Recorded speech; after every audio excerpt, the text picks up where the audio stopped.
kind of records dating back kind of millions and millions of years, which showed that they actually created the first humans in a laboratory, and so the eye was actually designed by them.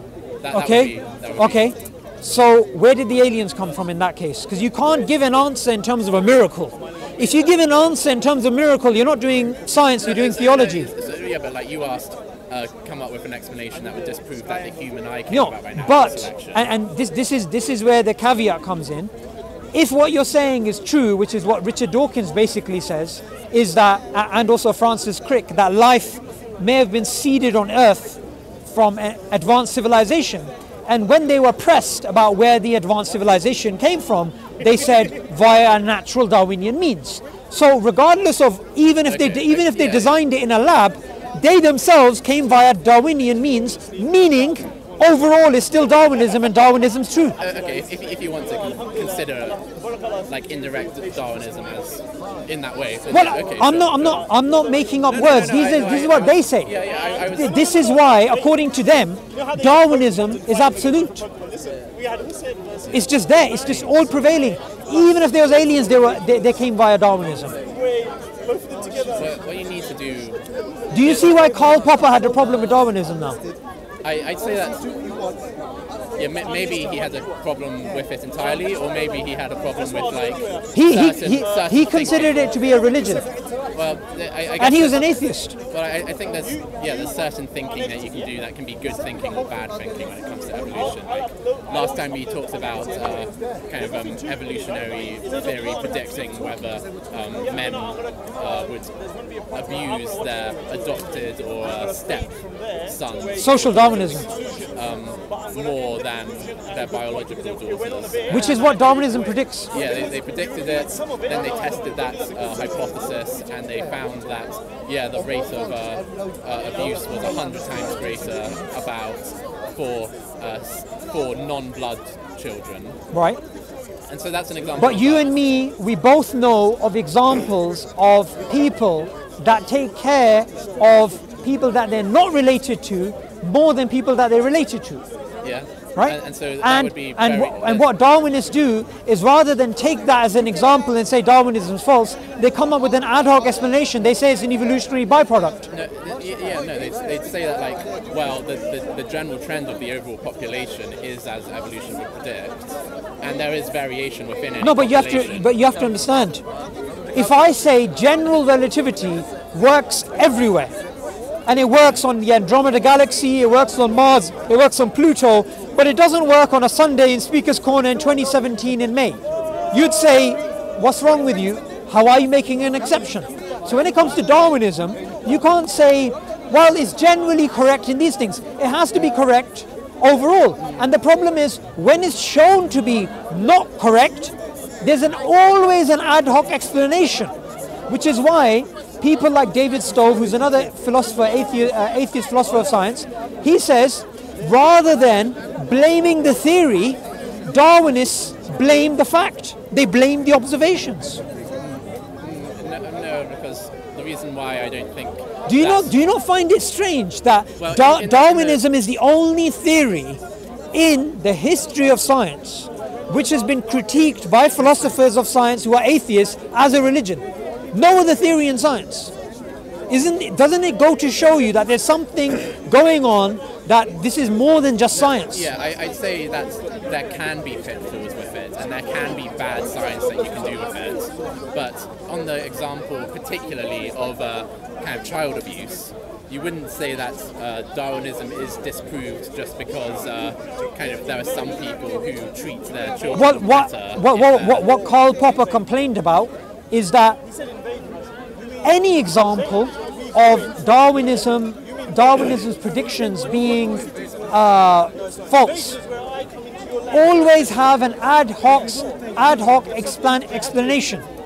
So they say, for example, that human beings, we should all of our sociological aspects of our behavior should be to help us survive and reproduce, which is why some Darwinian biologists and philosophers, they speak about how rape is a evolutionary mechanism for the losers who are trying to pass on their genes. Now, Others would say no, because the aim of the rapist is not to have children. The aim of the rapist is for his passion or whatever. Now the problem here is anything that contradicts a Darwinian explanation always has a malleable blanket that you can chuck on it and say, well, maybe this is an evolutionary byproduct, maybe this is an evolutionary byproduct. Like, for example, Richard Dawkins in his book The Selfish Gene, he says it is to a mother's benefit if her children are snatched away, right? It's to a mother's benefit because she doesn't have to raise them and she can raise other children. Yet we know no mother wants her children to be taken away. But what the Darwinists do is they say this is an evolutionary byproduct. Well, so I can address that one example, but I prefer to go back to the child abuse example. Sure. So with that example, like kind of, it's a good behaviour for mothers to want to protect their kids because they don't know for sure that someone who does snatch their kids is going to look after their kids as well as they would. So, but say if they are going to. If they wrote a written agreement, I'm going to treat your child as a princess, I'm going to give them whatever you want. No mother wants her child to be taken away. Even Richard Dawkins admits to this. Well, actually, there is an example of kind of children or parents giving their children away in some circumstances if they think that the child will be well looked after, and maybe if they think, oh, this will help me look after my other children more from the resulting money or that sort of thing. But can you tell me this? If Darwinism gives a prediction that all of these things that we're speaking about in terms of the mother-child relationship, this is all in terms of genes and survival value and the selfish gene idea, why don't the parents know this? Why don't the parents know what? The fact that their love for their children is only because of genetics. Well, a creature doesn't need to understand itself or why it thinks a particular way. Because what you're basically saying is you're making claims which are unnatural. They are mothers who adopt children which are not related to them, which don't carry their genes, yet sometimes take care of them better than their biological children. We have cases like that. Yes, now, anybody with common sense would say that falsifies Darwinism, but in your case, you'll say it's just an evolutionary byproduct. You would say it falsifies Darwinism if the overall trend in most of the human population was for parents to look after their non-blood children better than their blood children who actually carry their genes. Look, but actually what has been found is that the model is satisfied because the rate of child abuse is far greater for non-blood children than blood children. And so like this is an example of how something could have been falsified, but it wasn't. Okay, so let's do this. Rather than saying there's general and there's exceptions, let me give you a general rule which goes against Darwinism. Okay? Survival of the fittest. Go down the road, we have hospitals which are survival of the unfittest. And who pays for it? Me and you. We pay for it through our tax. The problem is, not only philosophers of science, atheist philosophers of science, atheist philosophers of biology, atheist evolutionary biologists like Masutashi Nai, they've basically said this. There's no difference between looking at something and saying God did it and looking at something and saying natural selection did it. Because at the end of the day, you can't test either. And he's an atheist who doesn't believe in Darwinism. Because what you're doing is you're taking a mystery and you're giving it a label. But me and you both know that survival of the fittest does not apply to hospitals, and NHS is the biggest recruiter in this country, the 5th biggest in the world, paid for by me and you every single time we buy coffee. That's survival of the unfittest, which is a general principle which goes against Darwinism. So the reason why it doesn't is I think you could find an example which, if it were the general rule, would refute kind of this sort of survival of the fittest ideology. But the example of hospitals doesn't do that because it's a good behaviour for kind of humans to cooperate in times of in times where the resources aren't too scarce. So if you cooperate, generally there's greater prosperity for But that's people. not selfish gene. And so You're speaking about group selection now, that's yeah. right? Look, So- when so when we're speaking about neo-Darwinism, if you want to say scrap selfish gene, let's go to group selection, which E.O. Wilson believed in, then that's fine. But then what you have to realize is that basically means the selfish gene idea, which has been promoted for the last couple of decades, is false. No, it doesn't, because there has been a synthesis where you explain how, for example, eusocial Hymenoptera come about. Are you speaking about multi-level selection? I don't know exactly. I Look, can't remember this, but like look, there has neo-Darwinism. been kind of well-founded explanations. For Okay, example, look, why drone bees kind of serve the hive, but okay, they don't. Okay, feed themselves. that's actually something different. That's known as kin selection. That's different. Forget that. Yeah. So, but like, Let me just explain what's going on here. Modern synthesis, which was put together in the 1930s when we had genetics and we had classical Darwinism, this was based that natural selection works at a genetic level, right? Now, Richard Dawkins popularized this through the selfish gene idea, even though it wasn't his idea, it was from someone else prior to him. Now, fast forward the last couple of years, biologists have realized it doesn't hold. So some of them are proposing an alternative, which is known as group selection, which is what E.O. Wilson, another evolutionary biologist, believes in. Now, him and Richard Dawkins, they fought each other online, and the spat got very personal. You know, E.O. Wilson called Richard Dawkins a science journalist, said, "You're not even a scientist, right?" These two ideas contradict each other, group selection and selfish gene. And in terms of the selfish gene, it doesn't make sense in terms of hospitals. What you can't do is say that this key works, and since it doesn't work, let me use this key. Either you have to stick to selfish gene idea with classical neo-Darwinism, or you have to drop that and say it's been false, and then move on to group selection. You can't cherry pick. No. I believe that the work has been done to show that social behaviour can be evolved at a genetic level, and I'm not familiar with that kind of that's known as sociobiology, right? I'm not right. sure. That's a subfield in biology. The problem with that field is there are many philosophers of science and evolutionary biologists who are saying it's total nonsense. I'm not sure if that's true or not. Okay, so let me just give you an example. Philosopher of biology, his name is John Wilkins, he's an atheist. He researches this particular idea of where they try to explain human behavior in terms of the genetic value, survival and reproduction. And he critiques it.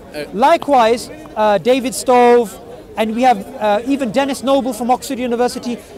All these guys are atheists and they're evolutionary biologists and philosophers, and they say it doesn't make any sense. In fact, some of them call it unfalsifiable, some of it call it a religion, some of it call it that it's not even science. Well, I don't know if that's what I'm advocating anyway, but like if you're advocating neo-Darwinism, that's what you're advocating. No, well, so I'm going to take a stab at it, even though I haven't read about this particular kind of genetic story. I'm not that familiar with it, but I know. I would suggest you do your research before we speak about it, because what's going to happen is you're going to be not defending Darwinism. You're going to be defending something which is not even Darwinism. Well, tell me what the problem with this would be. So you have a population of some mammals, yep. And what would they already have? They'd be mammals, so they'd already have sexual reproduction. So they'd already kind of try and seek out each other in order to mate. Yep. And so there will already be a kind of a slight kind of competition, because even if you can mate with a female, that female might also eat all your food. So there's already going to be an incentive for this species of mammals to start developing, there's already kind of a biological incentive to develop a kind of behavioral protocol, for example. So yeah. if like a gene arises which has the effect, this gene has the behavioral effect that the animal isn't automatically aggressive to any similar mammal it sees. It, in fact, actually checks first whether it's a female or whether it's a male to decide whether it's going to be aggressive or not. So it decides whether the female is on heat or in season, whether you can breed with the female, that would decide. And based on that kind of very simple behavioral protocol, the fitness would increase and that mammal would start passing on its genes. So like that and through kind of further development of these kind of behavioral protocols, that can lead and the broad behavioral protocol would end up being like kind of cooperate in situations where there's enough resources and it's kind of good, and then if there's not enough resources, like don't cooperate. Okay, so what you've explained there is perfectly consistent with kin selection and reciprocal altruism, right? Both of these, and also like just genetic development. These are genetic theories. Yeah. Kin selection and reciprocal altruism, they're genetic theories based on the selfish gene. So in terms of what you've said so far, it makes perfect sense. But if one of those mammals decides to help a mammal which it is distantly related to, rather than helping something which is closely related to, it falls outside of the remit of kin selection, and it falls outside of the remit of reciprocal altruism, say because it doesn't benefit, then that, your example falls apart. I'd agree that it would fall apart if in general the species behaved that way. If it was the general trend for the species to help kind of unrelated mammals over its kin, its children, its brothers, then I'd say, okay, this whole Darwinism thing, this whole kind of selfish gene, that's kind of, it's fallen out of favour. We've got really strong evidence against it. And I'd agree that would be strong evidence against it, but I don't think the hospital example is. Well, the hospital example gives you the inverse situation to what you were speaking about before. Rather than it being an exception, the general becomes into the rule. Yeah, because the general... Sorry, the exception becomes into the rule, sorry. So where you have the